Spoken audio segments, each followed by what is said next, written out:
হে কবি, ভাবের ভেলায় পাড়ি দিয়ে হৃদয়ের পাড়ে পৌঁছে যাও। হাল ধরে ওপারে গেলেও ভাবের ফসল রেখে যাও। 1858 খ্রিস্টাব্দের 9 মার্চ, যেদিন মদনমোহন পৃথিবীর শেষ আলো দেখেছিলেন, সেদিন তার বয়স হয়েছিল মাত্র 41।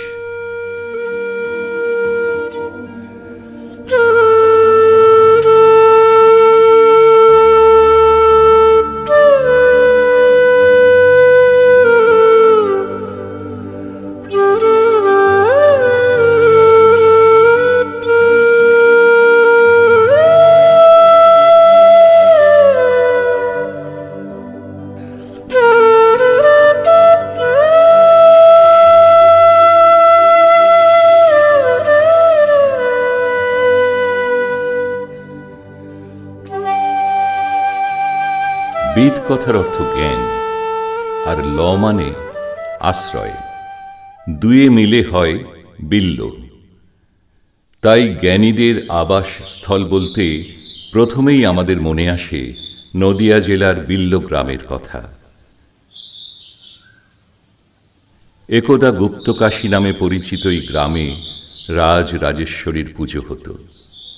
কিন্তু গ্রামে ব্রাহ্মণ ঘর হাজারের কম হওয়ায় তা নিয়ম বিরুদ্ধ হওয়াতে কাশীর পণ্ডিতরা রাগে অন্ধ হয়ে ভীষণ অভিশাপ দেন। বলেন, বিল্লগ্রাম না কাশী না গুপ্তকাশী। আর এই না কাশী কথাটি থেকেই জন্ম নেয় নাকাশীপাড়া, যেই থানার অন্তর্গত এই বিল্লগ্রাম।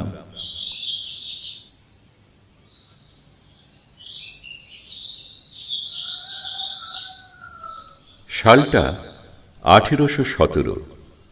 জানুয়ারির 3য় দিনে সংস্কৃত কলেজের লিপিকর শ্রী রামধন চট্টোপাধ্যায় ও বিশ্বেশ্বরী দেবীর ঘর আলো করে এলেন তাঁদের প্রথম সন্তান মদনমোহন চট্টোপাধ্যায়, পরবর্তীকালে যিনি মদনমোহন তর্কালঙ্কার নামে সুপরিচিত হন।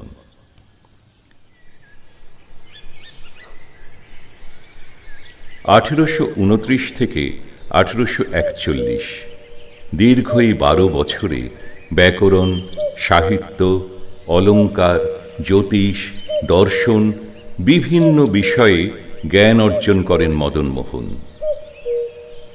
উল্লেখ্য, 1839 খ্রিস্টাব্দে স্মৃতি পরীক্ষায় কৃতিত্বের জন্য উনি 100 টাকা পারিতোষিক লাভ করেছিলেন। আর এই শ্রেণীতেই 3 বছর শিক্ষালাভ করার পর তাকে তর্কালঙ্কার উপাধিতে ভূষিত করা হয়। রসতরঙ্গিনীর কথা বলতে হলে কিন্তু আমাদের আগে একটু সমকালীন সাল তারিখগুলো বুঝে নিতে হবে।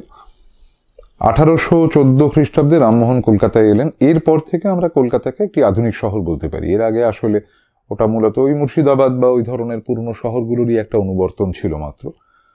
তারপর 17তে জন্ম হচ্ছে আমাদের আলোচ্য মদনমোহন তর্কালঙ্কারের। ইনি পড়াশুনো করছেন বিদ্যাসাগরের সঙ্গে, দুজনে দুদিক থেকে কলকাতায় এসে পৌঁছচ্ছেন। বিদ্যাসাগর এসেছেন 9 বছর বয়সে, তার মানে 29 সালে। এই সময়ে কলকাতাতে আধুনিকতার উদ্বোধন হচ্ছে বটে, সেটা মূলত রামমোহন, দ্বারকানাথ এদের দৌলতে। কিন্তু উল্টো দিকে একটা পুরাতনের অনুবর্তন, যেটাকে আমরা বলি, যেমনটি ছিল তেমন স্রোতে আরও একটু এগিয়ে যাওয়া, সেটাও চলছে। এবং সবচেয়ে ইম্পর্টেন্টলি 1760 সালে চলে গিয়েছেন সেকালের কবি কুলতিলক, অন্নদামঙ্গলের স্রষ্টা ভারতচন্দ্র। ভারতচন্দ্রের প্রভাব তখনকার দিনে আজকে বসে বোঝা সম্ভব নয়। অভূতপূর্ব প্রভাব পড়েছিল ভারতচন্দ্রের। এই প্রভাবটা সম্পূর্ণ স্বীকার করে নিয়েছিলেন এই সময়কার যারা কবি। তাদের মধ্যে প্রধান দুজন অবশ্যই, একজন একটু অন্য কারণে বিখ্যাত, তিনি হচ্ছেন ঈশ্বরগুপ্ত। ইনি পরবর্তীকালে সাংবাদিক হিসেবেও বিপুল খ্যাতি পেয়েছেন। আর দ্বিতীয়জন অবশ্যই মদনমোহন। মদনমোহন এই ভারতচন্দ্রের প্রভাবে প্রভাবিত হয়ে প্রথম যৌবনে একটা প্রতিজ্ঞা করেছিলেন যে তিনি কাব্য লিখে ভারতচন্দ্রকেও ছাড়িয়ে যাবেন। রসতরঙ্গিনী তিনি লিখেছেন 17 বছর বয়সে, 34 সালে। আর বাসব দত্তা অনুবাদ করেছেন পরের বছর, অর্থাৎ তখন তার বয়স 19, এটা 1836 সালের কথা। স্বভাবতই যার মাথায় ইতিমধ্যেই ভারতচন্দ্রের ভূত রয়েছে, তিনি এই ধরনের কাজই তখন করতেন। এরকম আরো অনেকেই সেই আমলের কবিরা অনেকেই করেছেন। উগ্র আদি রসাত্মক কাব্য রচনা সেকালের একটা ফ্যাশন ছিল, ওই সময়টা দিয়ে আর কি একটা ফ্যাশন ছিল। তো কিছু প্রকীর্ণ শ্লোকও তিনি অনুবাদ করেছেন, যেমন ধরুন ওই যে লোচনে হরিণগর্ভ মোচনে মা বিভূষয় কৃষ্ণাঙ্গী কাজ্জালাই ইত্যাদি যে শ্লোকটি রয়েছে, এর একটা অনুবাদ আছে। যদি মুখোমুখি নয়নে তব, যদি যুবাজন মোহিত সব, তবে বলো দেখি কি ফল দেখে, উজ্জ্বল করিছ কজ্জল মেখে। এবার একে খুব খারাপ তো বলতে পারি না আমরা, ভালো লেখা, কিন্তু মুশকিলটা হলো যে ওই আদিরসাত্মক ব্যাপারটাই থাকলো, বাকি যা কিছু অর্থাৎ যাকে আমরা কাব্যের আত্মা বলি, সেটা স্বভাবতই ওই বয়সের কোনো বালকের পক্ষে ধরতে পারা সম্ভব নয়। মদনমোহনও পারেননি। সুখের বিষয় হলো পরবর্তীকালে তাঁর কাব্যাদর্শ একেবারে পাল্টে গিয়েছিল এবং তার সম্পূর্ণ প্রভাব কিন্তু ফেলেছিলেন ঈশ্বরচন্দ্র। বন্ধুর প্রভাব নিজের উপরে তিনি অ্যালাউ করেছিলেন আমি বলবো, যার ফলাফল শিশু শিক্ষায় একেবারে বিপ্লব ঘটে গেল। পরবর্তীকালে মদনমোহন কখনো এরকম শিশু সুলভ কাণ্ড ঘটাননি। এবং আমি আবার মনে করিয়ে দিই যে এই কাব্যগুলি রচিত হয়েছিল তাঁর 17 এবং 19 বছর বয়সে। সুবন্ধুর লেখা বাসব দত্তার অনুবাদটি তিনি করেছেন 19 বছর বয়সে, টিনেজের একেবারে শেষে। আমি এইটুকুই বলবো যে ওই বয়সে যেরকম করা উচিত উনি সেরকমই করেছিলেন। পরবর্তীকালে যেরকম করা উচিত ছিল ম্যাচিওর বয়সে, তিনি আবার কিন্তু সেই পথে অন্যভাবে নতুনভাবে যাত্রা করেছিলেন। শুধুমাত্র পয়ার ত্রিপদীর ব্যবহারই নয়, অনুষ্টুপ, দিগম্বরী, পচ্ছটিকা, কুসুম মালিকা, গজগতি প্রভৃতির অনায়াস ব্যবহারও আমরা এখানে দেখতে পাই।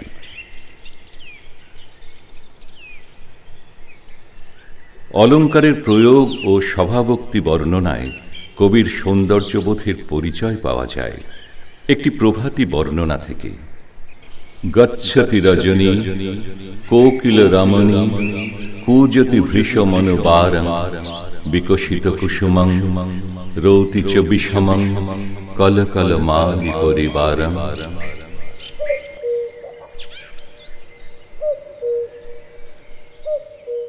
1842 হিন্দু কলেজে বাংলার শিক্ষক হিসেবে শুরু হয় কর্মজীবন।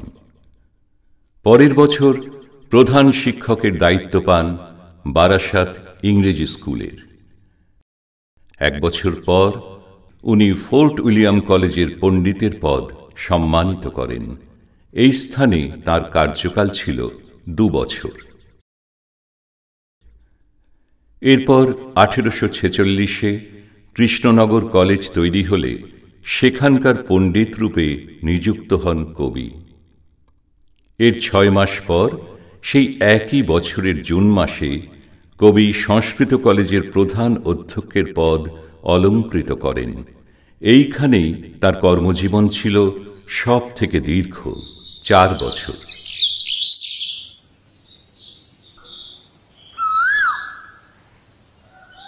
পাখি সব করে রব রাতি পোহাইল, কাননে কুসুম কলি সকলি ফুটিল। রাখাল গরুর পাল লয়ে যায় মাঠে, শিশুগণ দেয় মন নিজ নিজ পাঠে। ফুটিল মালতী ফুল সৌরভ ছুটিল, পরিমল লোভে উলি আসিয়া জুটিল। অনেক সময় একটা প্রশ্ন ওঠে যে মদনমোহন তর্কালঙ্কারের যে শিশু শিক্ষা আর তার কিছুদিন পরেই প্রায় একই বিষয়ে একই লাইনে আরেকটা বই বর্ণপরিচয়, সেটা কি একটা রিপিটিশন? সেটার কি আলাদা করে খুব প্রয়োজন ছিল? এখন এই প্রশ্নটার উত্তর দিতে গেলে দুটো বইকে একটা তুলনামূলক আলোচনা করতে হয়। তবে সে তুলনামূলক আলোচনা করবার আগে প্রথম বলে নিতে হয় বই দুটোর উদ্দেশ্য। প্রথম বইটি হচ্ছে শিশু শিক্ষা, নাম থেকেই প্রমাণ যে বাচ্চাদের ভাষাটিকে শেখাবার জন্য এই বই। কিন্তু দ্বিতীয় বইটির নামের মধ্যে শিশু শব্দটির কোনো উল্লেখ নেই, সেটি হচ্ছে বর্ণ পরিচয়। এবং বাস্তবিক এই বইটি শিশুকে প্রথম বাংলা ভাষা শেখানোর জন্য যতটাই কার্যকরী ছিল, ততটাই কার্যকরী কিন্তু একজন পরিণত বয়স্ক মানুষকে, যিনি বাংলা ভাষা জানেন না, তাকেও বাংলা ভাষায় প্রথম হাত ধরে ঢোকাবার জন্য একটি উপযুক্ত বই। কাজেই সেদিক দিয়ে বলতে গেলে বর্ণপরিচয়ের টার্গেট অডিয়েন্স কিন্তু অনেক বেশি প্রসারিত। তফাৎ হলো এটা প্রথম। আর দ্বিতীয়তে তফাৎটা আমরা নজর দেব, সেটা হচ্ছে লিঙ্গুইস্টিক্স বা দুটি বইয়ের ভাষাতত্ত্বের। মদনমোহন তর্কালঙ্কার যে বর্ণমালাকে ব্যবহার করলেন, তার সঙ্গে কিন্তু তার বেশ আগে প্রথম যখন বাংলা বর্ণমালাকে আনা হয়, হ্যালিডে সাহেবের কাজ, সেটার সঙ্গে কিন্তু তার একটা মিল রয়েছে, ধরে রেখেছেন। হ্যালিডেতে 16টি স্বরবর্ণ ছিল, মদনমোহন কিন্তু সেই গঠনটাকে অবিকৃত রাখলেন। রইল তার মধ্যে রয়ে গেল কি দীর্ঘ রি, দীর্ঘ লি, এগুলো কিন্তু সেখানে রয়ে গেল, এবং ঊনস্বার বিসর্গ, এইগুলোকে তিনি কিন্তু স্বরবর্ণের মধ্যেই রেখে দিলেন। যখন বর্ণপরিচয় লেখা হলো, ঈশ্বরচন্দ্র বিদ্যাসাগর কিন্তু এই প্রচলিত কাঠামোকে ভেঙে দিলেন। তিনি এলেন যুক্তিকে সামনে নিয়ে। সময় বদলাচ্ছে, ভাষা বদলাচ্ছে, মানুষ বদলাচ্ছে, এবং সেই সঙ্গে সঙ্গে মানুষ বদলালে ভাষাটিকেও যে প্রয়োজনে তার বদলটাকে মেনে নিতে হয়, সেটিকে স্বীকার করেই কিন্তু বর্ণপরিচয় দীর্ঘ রি এবং দীর্ঘ লিকে তার স্বরবর্ণের তালিকা থেকে বাদ দিয়ে দিল। কারণ সে সময় যে ভাষায় আমরা কথা বলছি, লিখছি, তাতে আর তার কোনো ভূমিকা নেই। দুটি বর্ণকে পুরোপুরি মুছে দেয়, দীর্ঘ রি এবং দীর্ঘ লি, এবং ঊনস্বার আর বিসর্গ, যেটাকে আমরা ছোটোবেলায় অনেকেই, যারা আমাদের বয়সী বা একটু ছোট, তারা কিন্তু অনেকেই মনে আছে রিলি ও ও তারপরে বলতো অং আহ, ওটা আসলে ঊনস্বার আর বিসর্গ। এখন বিদ্যাসাগর একটা যৌক্তিক বিন্দু থেকে এটাকে দেখলেন। তিনি বললেন যে না, এ দুটো স্বর বর্ণ নয়, বরং এদেরকে স্বরের সাহায্যে এদের উচ্চারণ করতে হয়। তাই তিনি এই দুটিকে নিয়ে গেলেন, স্বরবর্ণের এলাকা থেকে সরিয়ে চলে নিয়ে গেলেন ব্যঞ্জনবর্ণের এলাকায়। এইটা হলো শিশু মদনমোহনের যে ছোটদের বইটি এবং বিদ্যাসাগরের যে বর্ণপরিচয়, তার মধ্যে একটা বিশাল তফাৎ। ঠিক একইভাবে ব্যঞ্জনবর্ণের ক্ষেত্রে দেখা গেল যে 34টা ব্যঞ্জনবর্ণ রেখেছিলেন মদনমোহন। এখানে কিন্তু রয়ের বিভাজনগুলো ছিল না, ঊনস্বার বিসর্গরাও এখানে ছিল না। আর ঈশ্বরচন্দ্র যেটা করলেন, তিনি কিন্তু আমরা রয়ের যে বৈচিত্র্য, যেমন বাড়ি, আষাঢ় আর পারি, এই যে তিনটে শব্দ, আমি কাজ করতে পারি, আমি আষাঢ় মাসে বাড়ির কাজ করতে পারি, এই যে তিনটে রয়ের 3 রকম উচ্চারণ হয়, এই যে সংস্কৃত ভিত্তিক যে ব্যাপারটা, সেখানে সেই ফোনেটিসিটিটাকে কিন্তু বাংলা ভাষাতে নিয়ে এলেন, এই ডয় শূন্যর, ঢয় শূন্যর, এগুলোর প্রবর্তন করে। একই সঙ্গে জুড়লেন অন্তস্তয়, জুড়লেন খণ্ডত, ঊনস্বার বিসর্গকে তুলে আনলেন ব্যঞ্জনবর্ণের এলাকায় এবং ইন্ট্রোডিউস করলেন আরও একটি চন্দ্রবিন্দু। এই করে মোট 40টি ব্যঞ্জনবর্ণকে তিনি কিন্তু বাংলা ভাষায় নিয়ে এলেন। বর্ণপরিচয়ের এটা হলো দ্বিতীয় ভ্যালু অ্যাডিশন।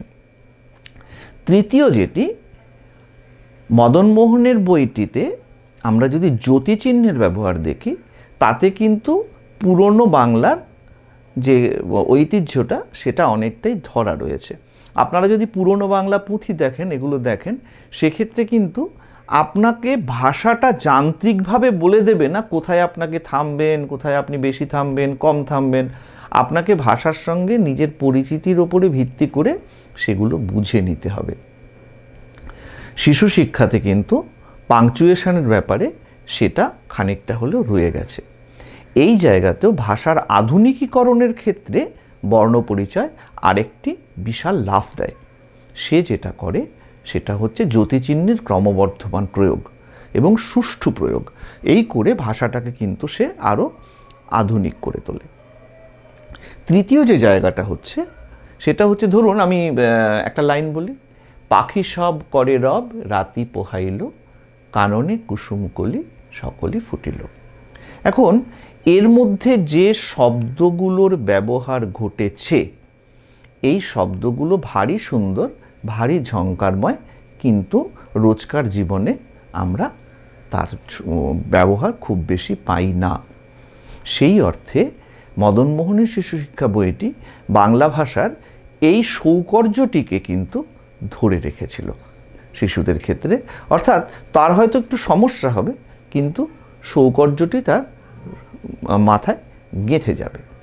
বিদ্যাসাগর কিন্তু আরেক পথ নিলেন। কাজের মানুষ, কাজের ভাষাটাকে তৈরি করাটাই তার ফোকাস। ফলে তিনি যে বাংলা ভাষা শেখাতে আরম্ভ করলেন বর্ণপরিচয়ে, সেটা শিশুদের জন্য হোক অথবা বড়দের জন্য হোক। আর একটা কথা, যেহেতু বইটা লেখা এভাবে যে প্রয়োজনে প্রাপ্তবয়স্ক মানুষ যারা বাংলা ভাষা জানেন না, কাজের জন্য বাংলা ভাষা শিখবেন, তারাও ব্যবহার করতে পারবেন, সেক্ষেত্রে ভাষার ওই অলঙ্কার বহুল লালিত্যকে সেখানে ততটা রাখবার প্রয়োজন নেই। ছোটদের ক্ষেত্রেও সেটি না রাখলে তার বক্তব্য, এবং সেটা বাস্তবও বটে, যে বাচ্চারা ভাষাটাকে অনেক সহজে শিখবে।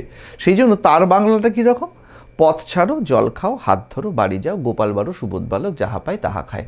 এই যে বাংলাটা, যে বাংলা ভাষার সঙ্গে আলাপ নেই, যার বাংলার সঙ্গে প্রথম বর্ণ পরিচয় হচ্ছে, বাংলার সঙ্গে প্রথম পরিচয় হচ্ছে, তার পক্ষে কিন্তু এ ভাষাটা অনেক বেশি গ্রহণযোগ্য। আর ভাষার আরও গভীরে ঢুকলে তখন কিন্তু কাননে কুসুমকলি সকলই ফুটিল সৌন্দর্য এবং সৌকর্যকে আরও ভালোভাবে অনুভব করতে পারা যায়। দুজন মহৎ মানুষ দুভাবে ভেবেছেন প্রয়োজনীয়তাকে। আজকে সময়ের অন্য পারে বসে আমাদের মতন ক্ষুদ্র মানুষের তাকে বোধহয় কোনটি বেশি ভালো, কোনটি কম ভালো, সেটাকে নিয়ে মন্তব্য প্রকাশ করাটা হয়তো কিছুটা অনুচিত হতে পারে, কিন্তু তবু যেটা মনে হয়, কার্যকরী বাংলা শেখবার ক্ষেত্রে বর্ণপরিচয় কিন্তু অনেক বেশি এফেক্টিভ।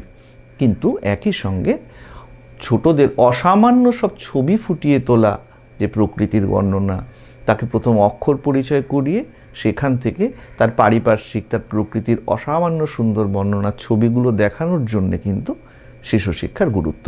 আরও একটা গুরুত্বপূর্ণ কথা এখানে বলবার, যেটা হচ্ছে বর্ণপরিচয়ে কিন্তু বিদ্যাসাগর মশাই আরেকটা কাজ করেছেন, যেটা শিশু শিক্ষায় আমরা পাইনি, সেটা হচ্ছে টিচার্স গাইড। অনেক ক্ষেত্রেই কিন্তু সেদিকে দেখছি যে শিক্ষকদের বলে দিচ্ছেন যে এটা করো, ওটা করো। এক জায়গায় বলছেন যে বাচ্চাদের আমরা দেখি স্বরে অ বলে, স্বরে আ বলে, আপনারা চেষ্টা করবেন ওরা যাতে স্বরে অ স্বরে আ না বলে অ আ এই কথাগুলোকেই বেশি করে বলে। চলে আসি রবীন্দ্রনাথের সহজ পাঠের ক্ষেত্রে। শিশু শিক্ষা, বর্ণপরিচয়, তারপরে আবারও কি নতুন করে একটি ছোটদের বাংলা ভাষা শেখাবার বইয়ের কতটা প্রয়োজনীয়তা ছিল, কোনো ভ্যালু অ্যাডিশন হয়েছে কি? এইখানে দেখছি রবীন্দ্রনাথ কিন্তু ছোটদের যে ভাষা শেখানো, সেখানে একেবারেই অন্য একটা অ্যাপ্রোচ নিয়ে এসছেন। তিনি কিন্তু বলছেন যে ভাষাটা শুধু ভাষা নয়, ভাষা একটি মাধ্যম মাত্র। তার যে মূল ভূমিকা সেটা হলো আমাদের বিভিন্ন ব্যাপারে জানানো, সচেতন করে তোলা, ভাব বিনিময়। এই যে ভাষার প্রয়োগ, তার প্রয়োগ কি হবে তার সিদ্ধান্ত, সেটা কিন্তু পরিষ্কার দেখা যায় সহজ পাঠের বিষয় নির্বাচনে এবং ভাষায়। যেমন কতগুলো ব্যাপারে দেখুন সহজ পাঠ কীভাবে আসছে। ইকোসিস্টেম, প্রথম যে অংশটা সেটাই ধরা যাক। বনে থাকে বাঘ, গাছে থাকে পাখি, জলে আছে মাছ, ডালে আছে ফল, পাখি ফল খায়, পাখা মেলে ওড়ে। এই যে আমার পরিপার্শ্ব সম্পর্কে অত্যন্ত সরল ভাষায় অথচ সুন্দর ভাষায় তাকে জানিয়ে দেওয়া হলো। অথবা মতিবিলের ছড়া, নাম তার মতিবিল বহুদূর জল, হাঁসগুলি ভেসে ভেসে করে কোলাহল, পাকে চেয়ে থাকে বক, চিল উড়ে চলে, মাছরাঙা ঝুপ করে পরে এসে জলে। একদম একটা পন্ড ইকোসিস্টেমকে পুরো ধরে তার প্রতিটি কম্পোনেন্টের ব্যাখ্যা দিচ্ছেন, আলোচনা করছেন, অথচ কি অপূর্ব সুন্দর কবিতায় রয়েছে ছোটদের গল্পের মধ্যে কি সুন্দরভাবে তাদের পুষ্টির দিকটা, কত রকম শাক খাবার দাবার রয়েছে, পালং শাক, পিডিং শাক, ট্যাংরা মাছ, চিংড়ি মাছ, গাড়ি গাড়ি আসছে লাউ, আলু, শাক, কলা, খাজা, গজা, ছানা।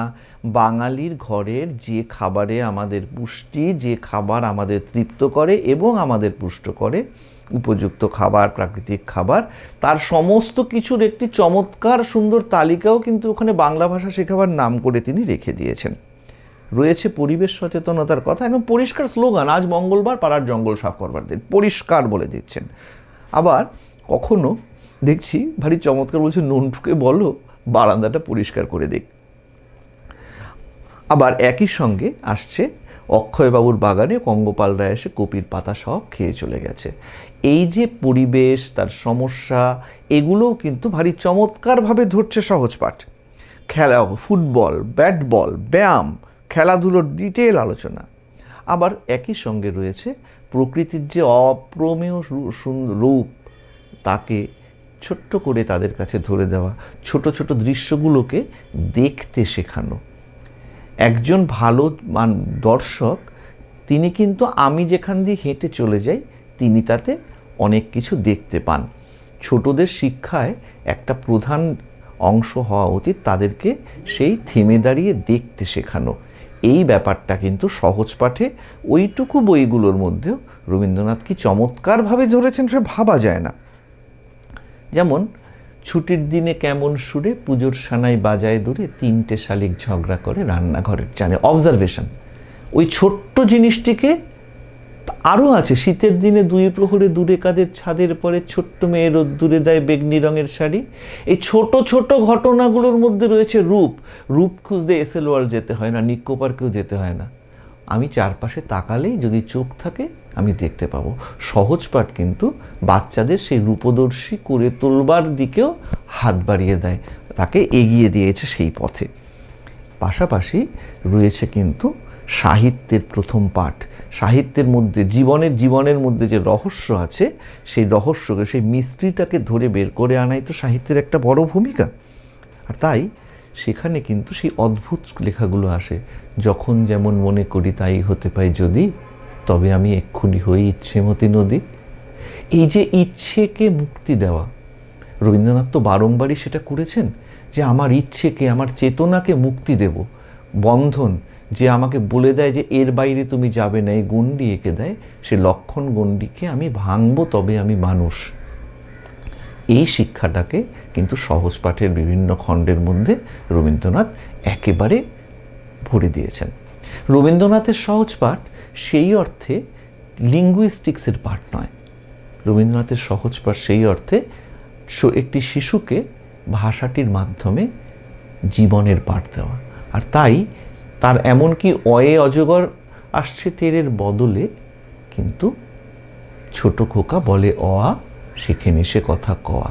এই যে ছবি দুটোর তফাৎ, অয়ে অজগর আমি জানি, কিন্তু সেই ভয়ঙ্কর ছবিটির বদলে ওই যে ছোট্ট ছবিটি উনি গড়ে দিলেন, ওইভাবে তিল তিল করে সহজ পাঠের প্রতিটি লাইনে, প্রতিটি he made every letter count, সহজ পাঠের প্রতিটি অক্ষর, প্রতিটি শব্দকে উনি ব্যবহার করেছেন একটি শিশুর মধ্যে সচেতনতা, সৌন্দর্য চেতনা, অবজারভেশন এবং নিজের পরিবেশের প্রতি ভালোবাসা, নিজের খাওয়া দাওয়া, নিজের শরীর তৈরি, এই সব কিছুর জ্ঞানের মধ্যে দিয়ে সহজ পাঠ সেক্ষেত্রে তাই শুধুমাত্র একটি বর্ণ পরিচয়ের নয়, সহজ পাঠ শুধুমাত্র অক্ষর পরিচয় নয়, সেটিও শিশু শিক্ষা, আরও বৃহত্তর অর্থে শিশু শিক্ষা।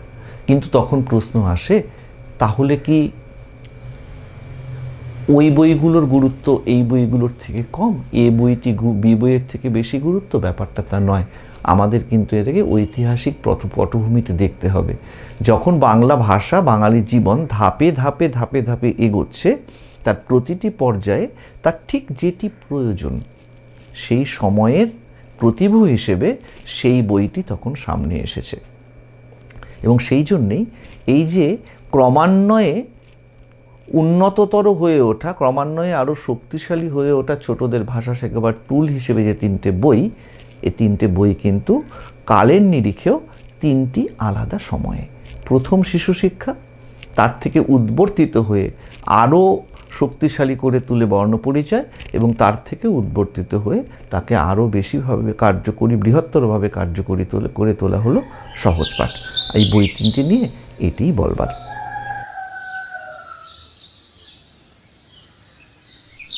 সংস্কৃত কলেজের প্রধান অধ্যক্ষ থাকাকালীন কলকাতার জল হাওয়া শত্রু হয়ে ওঠে কবির। সেই সময় মুর্শিদাবাদে জজ পণ্ডিতের পদ খালি হতে সেই পদ পূরণ করেন উনি। জন্ম নেন সমাজ সংস্কারক মদন মোহন। এখানে একটা কথা বলা যাচ্ছে, যে বলা হয় যে 1850 সালে 33 বছর বয়সে সেকালের বাঙালিদের পক্ষে বা তাদের বলা উচিত ভারতীয়দের পক্ষে সর্বোচ্চ যে সরকারি চাকরি, ডেপুটি ম্যাজিস্ট্রেটের চাকরি পেয়ে মদন মোহন মেদিনীপুরে চলে গেলেন, এবং তার ফলে তার কাব্যচর্চার ইতি ঘটল। আমার মনে হয় না ব্যাপারটা ঠিক এই জাতীয়। আসলে তার মন পরিবর্তিত হয়ে গিয়েছিল, এবং সেটা এখানে নয়, আগে থেকেই দেখা যাচ্ছে যে তার মধ্যে একটা পরিবর্তন চলছিলই। 19-এর পরে তিনি কিছু প্রকীর্ণ সংস্কৃত শ্লোক অনুবাদ করেছিলেন, তারপর ক্রমশ তাঁর উপরে ঈশ্বরচন্দ্রের প্রভাব বাড়তে থাকে। আর এখানে একটা কথা আছে, ঈশ্বরচন্দ্র নিজে সারা জীবন উদ্ভট শ্লোকের চর্চা করেছেন। বলা হয় যে সে আমলের কলকাতাতে তার সমান উদ্ভট শ্লোকের সংগ্রহ কারোর কাছে ছিল না। এবার এইগুলো নিয়ে কিন্তু এরা দুই বন্ধু সারা জীবন চর্চা করেছেন, মগ্ন থেকেছেন। এবার কলকাতার প্রাণকেন্দ্র থেকে সরে মেদিনীপুরে চলে যাওয়া, এটা আসলে মদন মোহনের যে তখন যে ট্রান্সফরমেশনটা চলছিল, তিনি ক্রমশ কবি থেকে সমাজ সংস্কারক হয়ে উঠছিলেন, তারই একটা ধাপ আর কি। আসলে এর পরবর্তী 8 বছর, মাত্র 8 বছর এরপরে তিনি আর বেঁচেছেন অকালে, 41 বছর বয়সে মাত্র তার মৃত্যু হয়। তার আগে কিন্তু কলকাতাতে তিনি কিছু বিপ্লব ইতিমধ্যেই ঘটিয়ে দিয়েছেন। মেয়েদের স্কুলে ভর্তি করার মতো কাজ ডাব সাহেবের স্কুলে ভর্তি করেছিলেন, এরকম কিছু কাজ তিনি করে ফেলেছেন। স্বভাবতই এই দিকটায় চলে যাওয়ার ফলে, মানে শিশু শিক্ষা নিয়ে উৎসাহী হয়ে পড়ার ফলে বা নারী শিক্ষা নিয়ে উৎসাহী হয়ে পড়ার ফলেই যে ধরনের কাব্যচর্চা দিয়ে তিনি জীবন শুরু করেছিলেন, অর্থাৎ ভারতচন্দ্র অনুসারী কাব্যচর্চা, সেগুলো কিন্তু তার কাছে গৌণ হয়ে পড়েছিল। তার মনে হয় না যে তার মধ্যে এগুলোর আর কোনো প্রভাব অবশিষ্ট ছিল। তার কাছে অনেক বেশি গুরুত্বপূর্ণ হয়ে উঠেছিল বাচ্চাদের জন্য পাঠ্যক্রম তৈরি করা, তাদের জন্য স্কুল তৈরি করা, তাদের পড়ার উপযুক্ত বই লেখা, যার ফলাফল হিসেবে আমরা পরবর্তীকালে শিশু শিক্ষা পেয়েছি, বা পাখি সব করে রব রাতি পোহাইল, এরকম যে প্রবাদ প্রতিম কয়েকটা পংক্তি এখনো বাঙালির মনে রয়ে গেছে, সেগুলো যে লেখা হলো ওই 1850-এ কলকাতা ছেড়ে মেদিনীপুরে চলে যাওয়াটাও ওরই পথের মধ্যে একটা বাঁক, এর বেশি কিছু না। মানুষের চেতনার বিকাশ লাভ করার জন্য শুরু করেন সভার আয়োজন, প্রতিষ্ঠা করেন দাতব্য চিকিৎসালয়, যেখান থেকে জীবিকা নির্বাহ করত বহু বিধবা ও অনাথ ছেলে মেয়ে। সাহায্যের জন্য তাদেরকে ঘরেও তুলে আনতেন। এছাড়াও এই স্থানে তিনি নির্মাণ করেছিলেন অতিথিশালা। মুর্শিদাবাদে 1 বছর ডেপুটি ম্যাজিস্ট্রেট থাকার পর অসুস্থ হয়ে পড়েন কবি। 1857 সালে তৎকালীন বাংলার সরকার মুর্শিদাবাদে ময়ূরাক্ষী নদীর তীরবর্তী কান্দিতে তার জন্য একটি মহকুমা তৈরি করেন। মদন মোহন হন এই মহকুমার ডেপুটি ম্যাজিস্ট্রেট। কান্দিতেও ওর সমাজসেবার কাজ চলতে থাকে। রাস্তাঘাট, অনাথাশ্রম, ইংরেজি স্কুল ও দাতব্য চিকিৎসালয় নির্মাণ ছিল এর মধ্যে উল্লেখযোগ্য। কান্দিতে তাঁর তৈরি বালিকা বিদ্যালয়ে পড়াশুনো করত তার নিজের মেয়েরাও, আর এই বিদ্যালয়ের তত্ত্বাবধানে ছিলেন মদন মোহন স্বয়ং।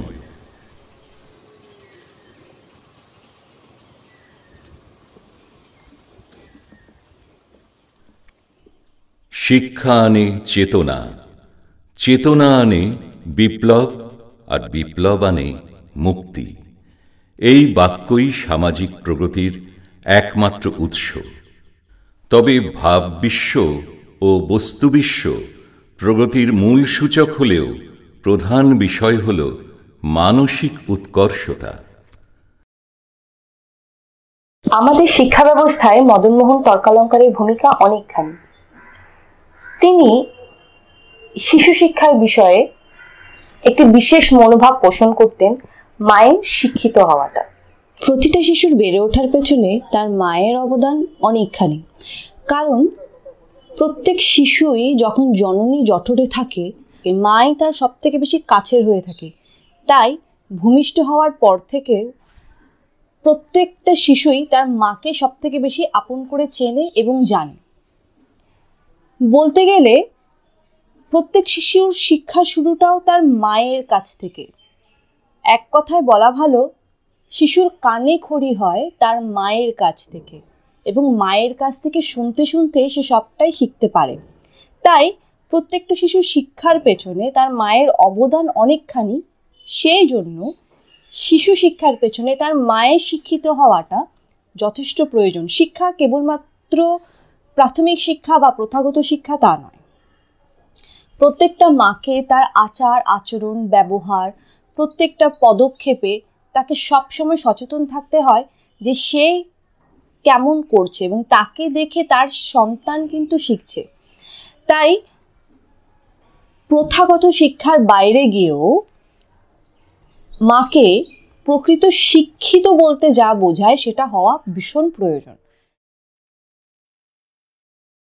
স্ত্রী শিক্ষায় মদনমোহনের আধুনিক চিন্তাধারার প্রমাণ পাই সর্বশুভকরী পত্রিকাতে তাঁর স্ত্রী শিক্ষা নিয়ে লেখা প্রবন্ধে।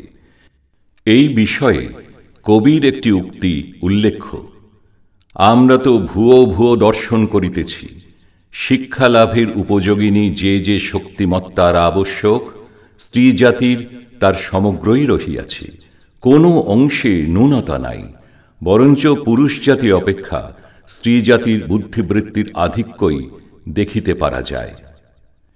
বেদের কালে নারী শিক্ষা বলতেই মনে আসে অপালা অদিতি সমেত ২৭ জন মহিলা কবির কথা।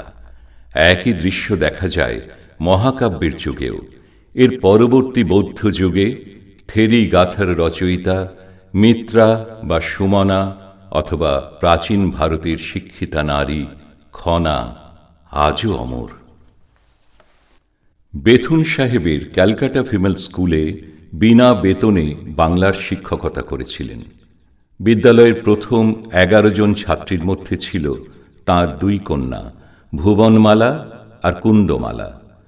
জন ড্রিঙ্ক ওয়াটার বিটন কর্তৃক নির্মিত এই স্কুলই পরবর্তীকালে পরিচয় লাভ করে বেথুন স্কুল হিসেবে। মুর্শিদাবাদে থাকাকালীন বিধবা বিবাহ সমর্থনে এগিয়ে এসেছিলেন মদনমোহন।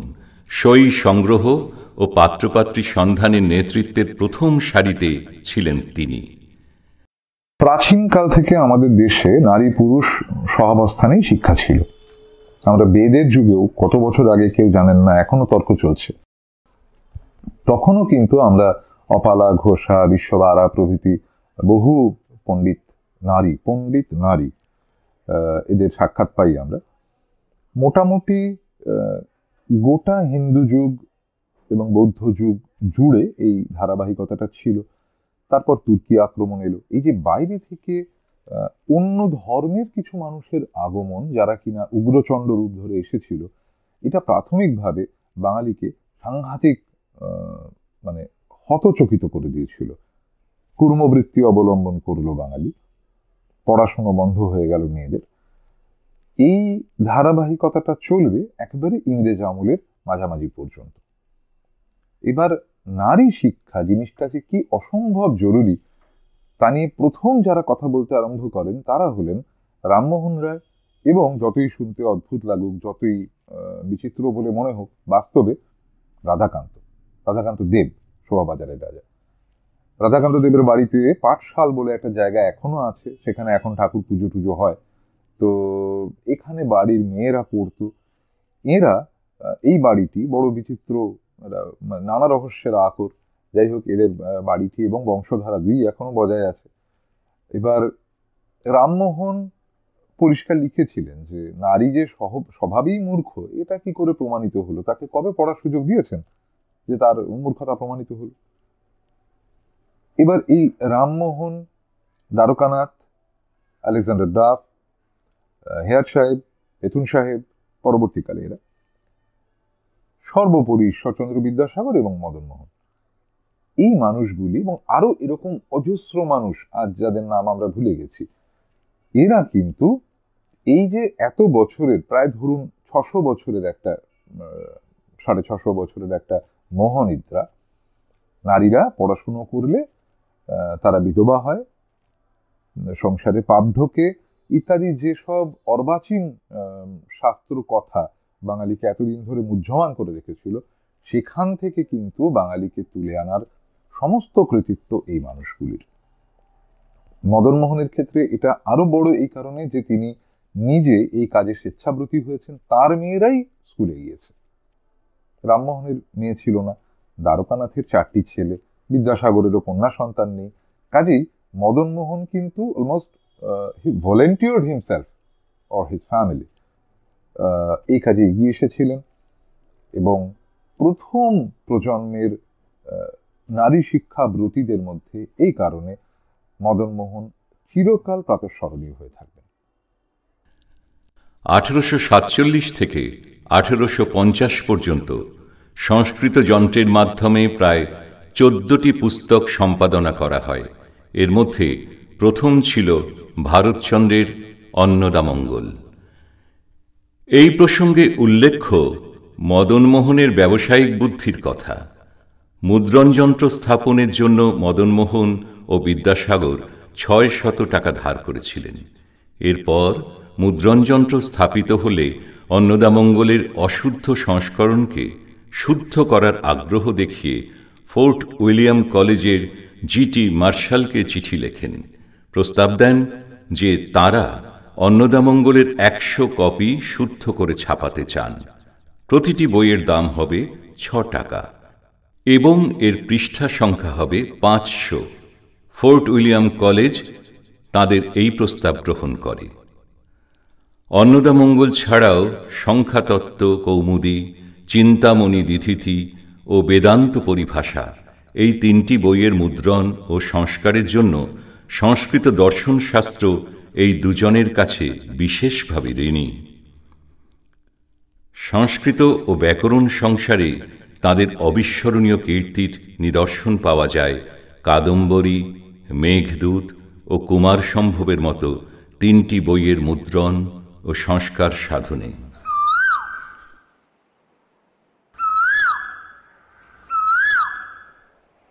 গগনে উঠিল রবি লোহিত বরণ, আলোক পাইয়া লোক পুলকিত মন। শীতল বাতাস বয় জুড়ায় শরীর, পাতায় পাতায় পড়ে নিশির শিশির। উঠো শিশু মুগ্ধ পর নিজ বেশ, আপন পাঠে তেমন করহ নিবেশ।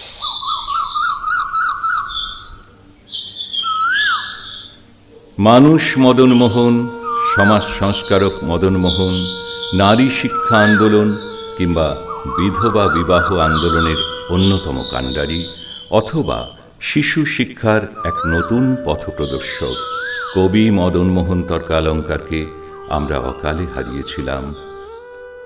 কঠিন ওলা ওঠা রোগ তাকে শেষ পর্যন্ত জীবনযুদ্ধে পরাজিত করে।